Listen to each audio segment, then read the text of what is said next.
Tara, let's go! Guys, nagmumotor ka ba tulad ko? So, kumpletuhin na natin yung accessories natin sa katawan natin. Diba?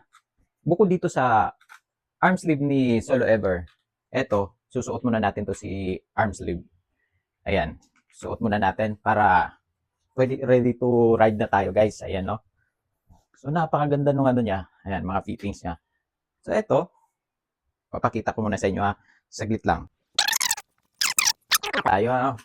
Ready na tayo for riding kahit wala tayong jacket. Ayan, di na kailangan mag-jacket. Ganito na lang kasi naka ultraviolet protection na ito guys. Itong arm sleeve ni Solo Ever. So ngayon, para naman yung mukha natin hindi mangitim. 'Di ba nakikita niyo minsan yung pag nakasuot tayo ng balaklava, kitang-kita pa rin yung ano dito, yung parang nasisikatan ng araw.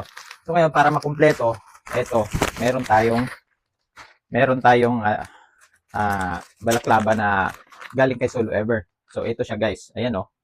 Napaka-smooth oh. Ayan. Napakaganda ng tela. Napakaganda ng tela.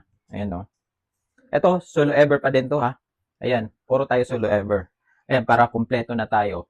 Ayan, isusukat natin to guys. Para ready na tayo mag-ride. Saka, ultraviolet protection na din to ha. Ito ang kagandahan pag ganitong balaklava naka ultraviolet protection. Ayan. Ayun guys, ang ganda ng fitting. Ayan oh. Naku, oh. Kung makikita niyo guys oh. Ayan oh. Ang ganda. Pati mahaba pati siya oh. Pati liig mo natatago. Ayan. Sabay na natin. Ayan guys, napakaganda ng fitting oh. Naku, ang ganda. Kaya guys, kung gusto niyo rin to, nasa Yellow Basket, i-check out nyo na guys. Tara, let's go.